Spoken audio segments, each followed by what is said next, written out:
Terima kasih Tuhan. Kami tahu mujizat Engkau sediakan bagi orang-orang yang terus mau berharap dan setia kepadamu Bapa. Karena itu malam hari ini kami datang kepadamu Tuhan. Kami taruh semua harapan, kami taruh semua iman dan percaya kami hanya kepada Tuhan yang sanggup melakukan jauh lebih banyak dari yang kami doakan dan kami harapkan. Datanglah kerajaan-Mu, jadilah kehendak-Mu atas hidup kami seperti dalam sorga. Kalau sebentar kami akan mendengarkan firman-Mu, urapi hamba-Mu yang tidak ada apa-apanya. Bukakan setiap rahasia firman-Mu, karena kami percaya firman-Mu yang sanggup memberikan kami kekuatan ya Tuhan. Dalam nama Yesus kami membuka hati, kami sambut firman Tuhan. Haleluya. Amin, amin, amin. Iya, baik saudara, kita akan melanjutkan bacaan firman Tuhan. Namun sebelumnya saya akan bacakan kesaksian terlebih dahulu ya, seperti yang ya biasanya kita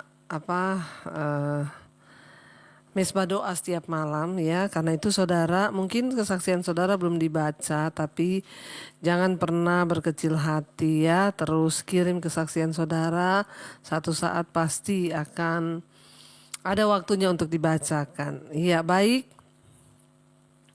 Satu kesaksian akan saya bacakan. Selamat malam Ibu Debbie, maaf ya.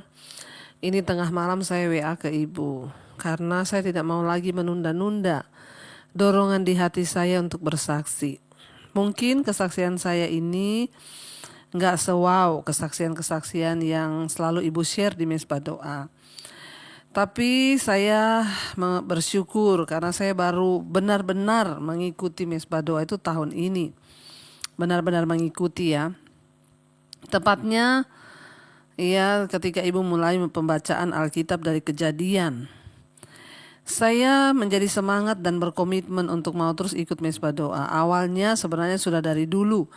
Mama saya menyuruh saya untuk dengar mesbah doa. Tapi tidak pernah saya dengarkan, ya tidak digubris saudara. Tapi entah kenapa tiba-tiba ya saya penasaran. Dan akhirnya saya mulai mengikuti mesbah doa, saya mulai mendengarkan. Saya akhirnya malah menikmati dan sangat menikmati saat-saat kalau mesbah doa. Bahkan jika lagi kerja pun saya suka mendengarkan khotbah-khotbah ibu yang lain. Saya cuma mau bersaksi Bu, bagaimana Tuhan itu luar biasa dan selalu menyatakan bahwa Dia hadir dan Dia ada, bahkan Dia nyata dalam hidup saya. Bahkan dalam hal-hal yang kecil sekalipun. Ya, jadi Tuhan itu selalu ada. Sudah entah berapa kali Tuhan berbicara langsung kepada saya lewat mesbah doa Ibu. Contohnya saat itu saya lagi galau karena hati saya seperti berat ya dan ada kepahitan kepada seseorang. Ya, lewat mesbah doa saat itu Tuhan berbicara, jangan menyimpan kepahitan. Amin. Bahkan ada lagi waktu saya merasa kok kayaknya hidup saya tidak seberuntung orang lain. Lewat mesbah doa juga Tuhan berbicara langsung saat itu ya, Ibu bilang jangan iri hati. Janjiku itu indah untukmu, tetaplah setia. Ada lagi saya saat itu tiba-tiba teringat nada sebuah lagu pujian. Tapi saya tidak bisa ingat lagunya itu apa ya, judulnya apa ya, bahkan liriknya pun saat itu lupa. Bagaimana ya Bu, saya berusaha mengingat-ingat tapi tetap tidak bisa. Besoknya di mesbah doa Ibu nyanyikan lagu itu. Haleluya. Saya ini bukanlah orang yang setia atau bagaimana ya, yang udah kudus ya, tapi saya ini masih sering juga melakukan banyak ya kesalahan, bahkan dosa ya. Contoh ya, saya ini kalau ngomong tuh kadang ceplas-ceplos tanpa memikirkan perasaan orang lain. Ya banyaklah dosa-dosa kecil yang masih sering saya buat. Tapi hal-hal sekecil seperti yang tadi saya sampaikan itu ketika terjadi bagi saya, hati saya itu sangat bahagia dan bersuka cita Bu. Ya saya juga sangat bersyukur. Ya saya cuma bisa bilang Tuhan terima kasih. Saat saya bahkan tidak berdoa juga, Tuhan tetap bilang, ya Tuhan menyertai saya juga bilang terima kasih. Ya memang saudara ya nggak usah tunggu sampai kita kudus dan tidak berdosa baru datang pada Tuhan. Karena memang tidak ada orang yang tidak pernah berbuat dosa. Saya pun ya masih ada dosa yang kadang saya lakukan tanpa sengaja. Ya dosa-dosa kecil, tapi karena firman Tuhan berkata tidak ada seorang pun di dunia ini yang tidak berdosa. Kalau kita berkata kita tidak berdosa, maka kita menjadikan Tuhan itu pendusta justru ya. Ya, tapi jangan tunggu saudara ya bahwa nanti kalau saya sudah tidak berdosa baru saya mau gini mau gitu. Tetaplah berjalan, nanti Tuhan menyempurnakan. Yang penting kita niat untuk hidup kudus, kita niat untuk bertobat. Kalau sesekali kita masih terpleset, jatuh karena omongan atau apa itu ya itulah manusia. Tapi jangan terus ya dengan sengaja tinggal atau berbuat dosa. Dan saya bersyukur dalam hal-hal kecil pun Tuhan menyatakan bahwa Tuhan itu ya menyertai. Saya mengucap syukur Bu, ya Dia tetap menyatakan dirinya. Saya hanya bisa berpikir Tuhan tuh benar-benar nyata ya. Terima kasih Tuhan. Benar-benar sungguh-sungguh terima kasih saya bilang kepada Tuhan. Saya jadi berpikir hal-hal kecil. Jika hal-hal kecil aja itu bisa bikin saya bahagia, bagaimana kalau Tuhan juga melakukan hal-hal yang besar? Ya pasti mungkin saya sudah kesenangan sekali Bu. Tapi saya benar-benar happy ya sampai sekarang. Hal-hal itu selalu jadi kekuatan buat saya, selalu ingetin saya bahwa saya punya Tuhan Yesus yang ajaib. Tidak ada tandingannya. Saya selalu ya ingetin dan Tuhan selalu ingetin saya untuk bersyukur. Masih banyak hal-hal kecil ya yang seperti itu Bu, tapi kalau saya ketik mungkin tidak selesai-selesai. Terlalu banyak. Begitulah Bu ya kesaksian saya. Saya berharap kesaksian ini bisa menjadi kekuatan buat kita semua. Saya percaya Tuhan selalu menyatakan dirinya kepada setiap kita. Dalam hal sekecil apapun bisa Tuhan pakai. Terima kasih Ibu Debbie, terima kasih Tuhan Yesus. Ya dan terima kasih seluruh tim ya, bahkan teruslah menjadi berkat buat begitu banyak orang yang lapar dan haus termasuk saya. Semoga Ibu dan tim selalu sehat. Ya Tuhan Yesus memberkati. Amin. Saudara, ya puji Tuhan, satu kesaksian yang kita dengar malam ini bahwa tadinya nggak mau dengar mesbah doa, sudah disuruh ibunya, tapi ya dicuekin aja. Lalu satu saat penasaran dan ikut mesbah doa, ya dan sekarang justru ketagihan. Bukan hanya itu, Tuhan sering berbicara lewat mesbah doa saat dia kepahitan. Ya lewat mesbah doa ditegur jangan kepahitan, jangan menyimpan kepahitan saat dia iri hati. Ya Tuhan menegur lewat mesbah doa. Itulah gunanya firman Tuhan. Menegur kita, ya mendewasakan kita, memperbaiki kelakuan kita untuk mendidik kita dalam kebenaran. Karena itu jangan keraskan hati. Kalau kita mendengar teguran-teguran lewat mesbah doa, firman Tuhan, saya percaya ini adalah kisah hidup sehari-hari yang ada di Alkitab ini. Kita belajar dari kehidupan ya Abraham, Ishak, Yakub. Ya dan ini adalah kisah kehidupan orang-orang yang dipilih Tuhan dan itu kisah hidup yang sehari-hari. Tapi sungguh memberi ya berkat yang luar biasa untuk kita boleh sungguh-sungguh belajar. Iya baik, terima kasih kesaksiannya, teruslah berubah ya dan semakin ditegur Tuhan lewat firman semakin dengar-dengaran dan semakin mau diubahkan. Baik, kita kemarin sudah menyelesaikan Kejadian pasal 28 tentang bagaimana Yakub ya di Betel, dia membangun sebuah menara, sebuah tugu yang di situ menandakan bahwa Tuhan pernah hadir di sini dan itu namanya Betel. Dan Daud membuat satu komitmen dan nazar di hadapan Tuhan. Tuhan, kalau Engkau menyertai perjalanan hamba-Mu ini dengan memberi hamba roti dan juga pakaian dan semua yang hamba butuhkan dalam perjalanan hidup hamba-Mu, maka aku akan mempersembahkan 1/10 dari semua yang aku dapat dari Tuhan. Saudara, ya Yakub meminta tanda Tuhan menyertai perjalanannya karena dia benar-benar seorang diri. Ya, dia minta agar Tuhan mencukupkan kepadanya roti untuk dimakan, pakaian untuk dipakai. Kita percaya firman Tuhan, ya Yesus berkata bahwa tidak usah takut akan apa yang kamu makan, akan apa yang akan kamu minum, karena semua itu ya akan dicukupkan Tuhan bagi setiap orang yang sungguh-sungguh mencari Dia. Carilah dahulu kerajaan Allah dan kebenarannya, maka semua itu akan ditambahkan. Iya, kita lanjutkan sekarang pembacaan kita dari Kejadian pasal 29, Yakub di rumah Laban judul perikopnya.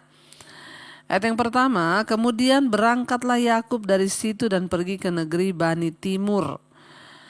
Ketika ia memandang sekelilingnya, dilihatnya ada sebuah sumur di padang dan ada 3 kumpulan kambing domba berbaring di dekatnya.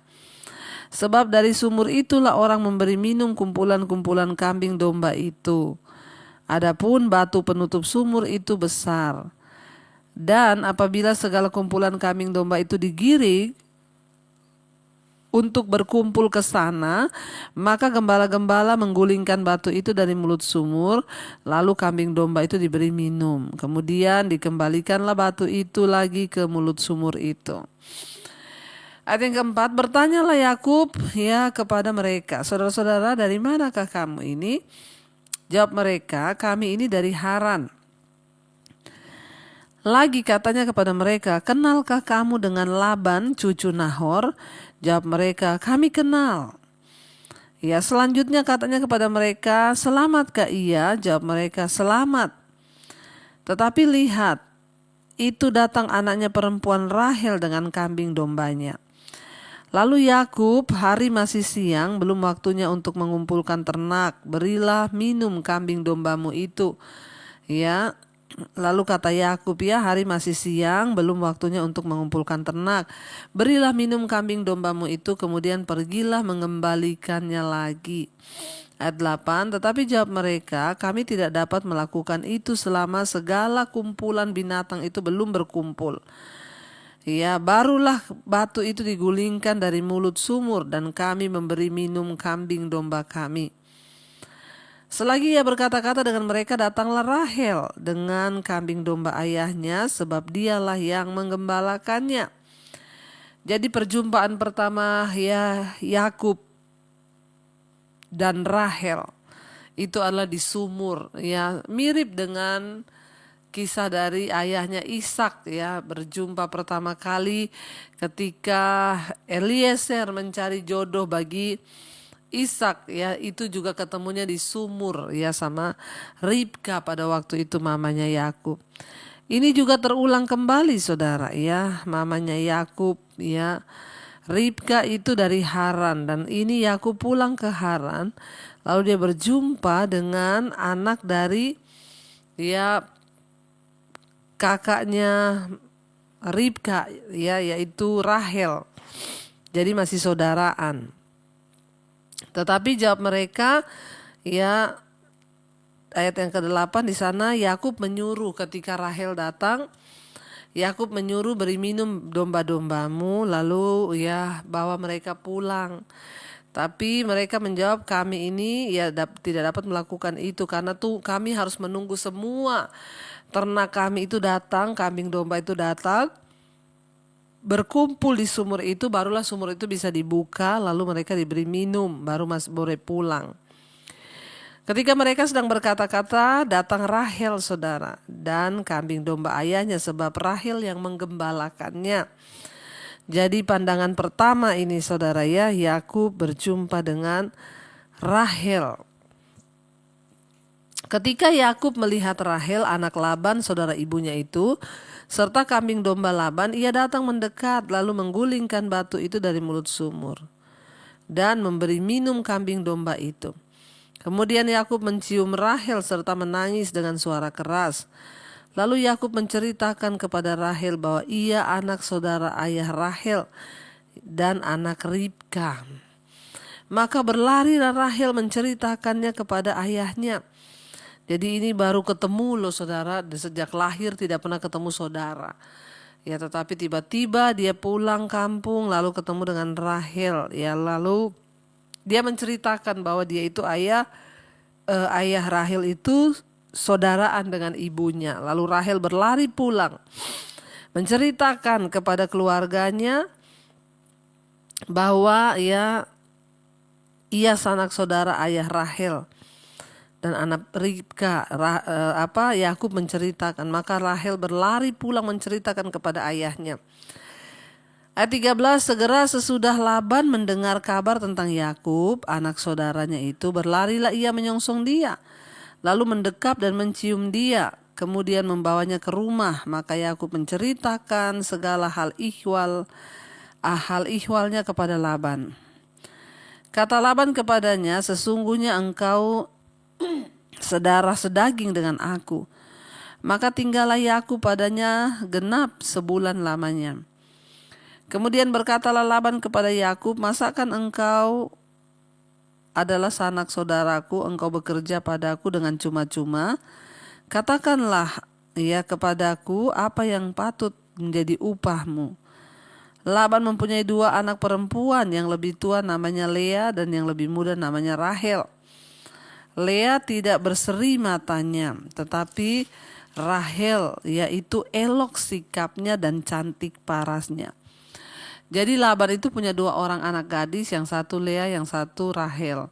Lea itu kurang cantik, matanya tidak berseri, tetapi Rahel itu parasnya sikapnya elok, kelakuannya elok, dan juga parasnya cantik. Makanya kita belajar di sini orang itu kalau kelakuannya cantik mukanya juga jadi cantik, tapi kalau tidak cantik kelakuannya tidak cantik juga, saudara, karena kecantikan batinia itulah yang dilihat Tuhan. Lalu kita lihat di sini ayat 18 Yakub cinta kepada Rahel, sebab itu ia berkata, aku mau bekerja padamu 7 tahun lamanya untuk mendapat Rahel anakmu yang lebih muda itu. Jadi ketika Yakub itu sudah tinggal selama sebulan di rumah Laban pamannya, Yakub itu juga bekerja membantu Laban di dalam peternakannya, perkebunannya, semua dibantu. Lalu Laban bilang, aku tuh ndak enak, kamu tuh saudaraku dan kamu tuh bekerja membantu aku di dalam ternak-ternakku, mengurusi semuanya. Tapi aku ndak enak tidak memberi kamu upah. Jadi sekarang kata Laban, kamu mau minta upah apa ini? Minta bagaimana? Karena aku ndak enak kalau nggak gaji kamu. Lalu Yakub itu jatuh cinta kepada Rahel. Lalu dia berkata, aku akan bekerja kepadamu 7 tahun lamanya untuk mendapatkan Rahel anakmu yang lebih muda itu. Ayat 19, sahut Laban, lebih baiklah ia kuberikan kepadamu daripada kepada orang lain, maka tinggallah kepadaku. Jadi Laban bilang beneran lebih baik Rahel saya berikan kepadamu daripada jatuh ke laki-laki yang lain. Jadi tinggallah di sini kepadaku. Ayat yang ke-20, jadi bekerjalah Yakub 7 tahun lamanya untuk mendapat Rahel itu. Tetapi yang 7 tahun itu dianggapnya seperti beberapa hari saja karena cintanya kepada Rahel. Yakub bekerja 7 tahun, tapi rasanya 7 tahun itu sangat singkat, hanya beberapa hari. Kenapa? Karena dia sangat mencintai Rahel. Orang itu kalau bekerja dengan motivasi yang benar memang, apalagi karena cinta wah itu luar biasa, saudara. Terasa 7 tahun itu cuma 7 hari. Coba saudara praktekkan Jadi dia bekerja, saudara, cuma 7 tahun, itu terasa hanya dianggap beberapa hari saja karena cintanya kepada Rahel. Lalu dikatakan ayat yang ke-21, sesudah itu berkatalah Yakub kepada Laban, berikanlah kepadaku bakal istriku itu, sebab jangka waktuku telah genap supaya aku akan kawin dengan dia. Ayat 22, lalu Laban mengundang semua orang di tempat itu dan mengadakan perjamuan. Tetapi pada waktu malam diambilnya Lea, anaknya, lalu dibawanyalah kepada Yakub. Maka Yakub pun menghampiri dia. Ayat 24, lagi pula Laban memberikan Silpa budaknya perempuan kepada Lea, anaknya itu menjadi budak menjadi budaknya. Ayat 25, tetapi pada waktu pagi tampaklah itu Lea. Lalu berkatalah Yakub kepada Laban, apakah yang kau perbuat terhadap aku ini? Bukankah untuk mendapatkan Rahel aku telah bekerja kepadamu? Mengapa engkau menipu aku? Ya, saudara, kita melihat di sini, saudara, ya, memang adalah kebiasaan pada zaman itu bahwa seorang laki-laki ya memberikan mas kawin atau hadiah besar kepada keluarga calon istrinya. Ini adalah untuk kompensasi kepada keluarga ya, karena mereka akan kehilangan anak gadisnya ketika menikah. Mas kawin Yakub tidak berupa harta secara materi karena ia tidak mempunyai apa-apa ketika dia harus meninggalkan orang tuanya sebab dia sudah menipu ayahnya sendiri, yaitu Ishak, saudara. Dia kehilangan semuanya, itulah upah dosa, itulah harga dari sebuah kebohongan. Ya, akhirnya dia kehilangan semuanya. Jadi sebagai gantinya, ya, akhirnya dia mau bekerja 7 tahun untuk mengabdi pada Laban agar mendapatkan anaknya Laban, yaitu Rahel.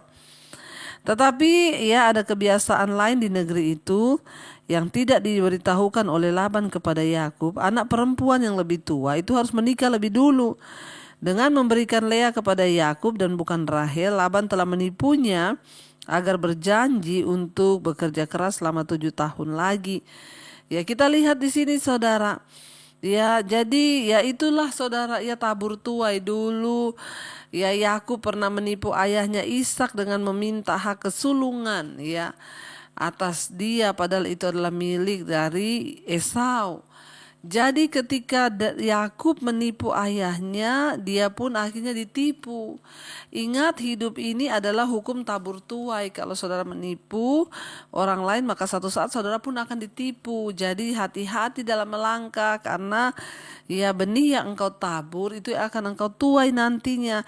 Yakub menipu ayahnya tentang berkat kesulungan, dia pun ditipu oleh Laban dengan memberi hak anak sulungnya kepada Yakub. Ketika malam pengantin sudah pesta, ya mungkin Lea dibawa pakai kerudung, tidak terbuka mukanya, sehingga ya akhirnya Yakub tidur dengan Lea. Ketika pagi hari dia kaget lihat, waduh, bukan Rahel, ternyata Lea yang dibawa. Lalu Yakub marah, dia berkata, mengapa engkau menipu aku? Ya, dia berkata kepada Laban, dia bilang ya, ayat yang ke-26, jawab Laban, tidak biasa orang berbuat demikian di tempat kami ini, mengawinkan adiknya lebih dahulu daripada kakaknya. Jadi tujuannya Laban sebenarnya ya baik ya, seperti juga dulu halnya Yakub menipu Ishak ya, mengambil hak kesulungan. Tujuannya baik, tetapi ya namanya ditipu itu tetap ditipu, saudara. Jadi tujuannya Laban supaya anak yang tertua itu kawin lebih dulu daripada anak yang lebih muda. Genapilah dahulu 7 hari perkawinanmu dengan anakku itu, kemudian anakku yang lain pun ya akan diberikan kepadamu sebagai upah, asal engkau bekerja pula padaku 7 tahun lagi. Maka Yakub berbuat demikian, ia menggenapi ke-7 hari perkawinannya dengan Lea. Kemudian Laban memberikan Rahel, kakak anaknya itu, menjadi istrinya. Lagi pula Laban memberikan Bilha budaknya perempuan kepada Rahel, anaknya itu, menjadi budaknya. Yakub menghampiri Rahel juga, malah ia lebih cinta kepada Rahel daripada kepada Lea. Demikianlah ia bekerja pada Laban 7 tahun lagi. Ya. Jadi saudara, kita melihat di sini ya, orang-orang ya pada umumnya itu sering ingin tahu apakah bekerja dalam suatu waktu yang lama untuk mendapatkan sesuatu yang mereka inginkan itu pantas. Kita belajar dari Yakub, hari ini dia bekerja 7 tahun. Bahkan terasa cepat karena dia bekerja demi cinta mendapatkan Rahel. Ya, setelah ditipu, dia setuju untuk bekerja 7 tahun lagi bagi Rahel, meskipun dia memang ya sudah menikah dengan Lea. Tujuan dan keinginannya yang paling terpenting ya pantas diraih dengan kerja keras dan menunggu. Saudara, ya kita melihat di sini bahwa ya untuk bisa memperoleh sesuatu ada harga memang yang harus dibayar. Ya, jangan terjebak karena kita tuh sering nonton film drama Korea, apalagi nonton Crazy Rich, banyak orang kaya-kaya mendadak. Semua dalam hidup ini butuh proses. Yang namanya proses itu tidak mudah, tidak cepat. Yang namanya proses itu ya lama sesuai waktu Tuhan. Ya, tetapi ketika kita mau menjalaninya dengan hati yang sungguh-sungguh kepada Tuhan, maka ya itulah kunci untuk kita mencapai tujuan dan kesuksesan dalam hidup. Ya, lalu saat itu Yakub marah sekali ketika ia mengetahui bahwa Laban telah menipunya dengan memberikan anak sulungnya Lea. Ya, kini kita melihat saudara penipu ya atas ayahnya sendiri kini ditipu. Betapa wajar kalau kita menjadi kecewa terhadap ketidakadilan yang terjadi pada diri kita. Sementara kita sering kali menutup mata terhadap ketidakadilan yang sudah kita lakukan kepada orang lain. Dosa menjadi jalan untuk datang kembali menghantui kita. Jadi jangan melakukan dosa, saudara. Meskipun Yakub telah ditipu oleh Laban, dia tetap mengerjakan bagiannya sesuai perjanjian. Ada lebih banyak yang dipertaruhkan dari sekedar sakit hati. Yakub akhirnya dengan bersemangat, bisa sebenarnya dia sakit hati lalu dia marah kepada Laban dan dia pergi meninggalkan Laban. Tetapi sekalipun sakit hati, Yakub tetap taat melakukan apa yang tujuannya dia mau, yaitu menikahi Rahel. Ya, lebih banyak yang dipertaruhkan saudara daripada sekedar sakit hati. Ya, Yakub pengen menggenapi janji Tuhan. Ya, seringkali jangan berespon secara negatif. Mari kita tiru Yakub hari ini, dia bekerja 7 tahun lagi untuk Laban. Ya, dan dia akhirnya boleh mendapatkan kerinduan hatinya menikahi Rahel, saudara. Jadi ketika kita ditipu oleh orang lain, tetaplah kerjakan bagian kita sesuai perjanjian. Ya, agar kita ini dapat lebih bijaksana. Jadi jangan pernah menyerah, jangan pernah putus asa seberat apapun yang harus kita hadapi. Ya, biarlah kita mau sungguh-sungguh saudara untuk menyenangkan hati Tuhan dalam segala keadaan. Ya, kita belajar malam ini dari kisah hidupnya Yakub, yang orang yang menabur akan menuai. Apa yang kita tabur itu juga akan kita tuai. Jadi lebih baik bertobat. Mari kita tundukkan kepala. Terima kasih Tuhan. Kami melihat hari ini hukum tabur tuai itu terjadi. Apa yang kami tabur itu akan kami tuai. Kami berdoa hari ini, biarlah kami boleh terus menabur kebaikan dalam rumah tangga, keluarga, sebagai istri, suami, anak-anak. Kami hidup dalam takut akan Tuhan dan boleh menjadi berkat Tuhan bagi orang di sekeliling kami. Engkau juga Tuhan terus memberkati untuk keluarga besar kami. Kami berdoa mereka yang belum mengenal Engkau, Tuhan jamah dan selamatkan. Lawat Tuhan keluarga besar kami. Kami berdoa biarlah kesembuhan juga boleh terjadi bagi mereka yang sedang sakit hari-hari ini. Kelawatan Tuhan terjadi. Dalam nama Yesus kami berdoa Bapa. Kami percaya Engkau juga melepaskan setiap kami yang terikat dengan kenajisan, percabulan, homoseksual, lesbian, yang terikat dengan perselingkuhan, amarah, kepahitan, benci, dendam, yang terikat dengan homoseksual, lesbian, yang terikat dengan rokok, minuman keras, obat-obatan terlarang, obat penenang, obat tidur, kami tolak dalam nama Tuhan Yesus. Bapa, Engkau memberikan kami terus kekuatan untuk berjuang mencapai perkenanan Tuhan. Terima kasih buat setiap anugerah-Mu yang terbaik atas hidup kami. Kami berdoa juga buat yang rindu punya keturunan. Tuhan bukakan kandungan yang tertutup dan beri kepercayaan keturunan ilahi.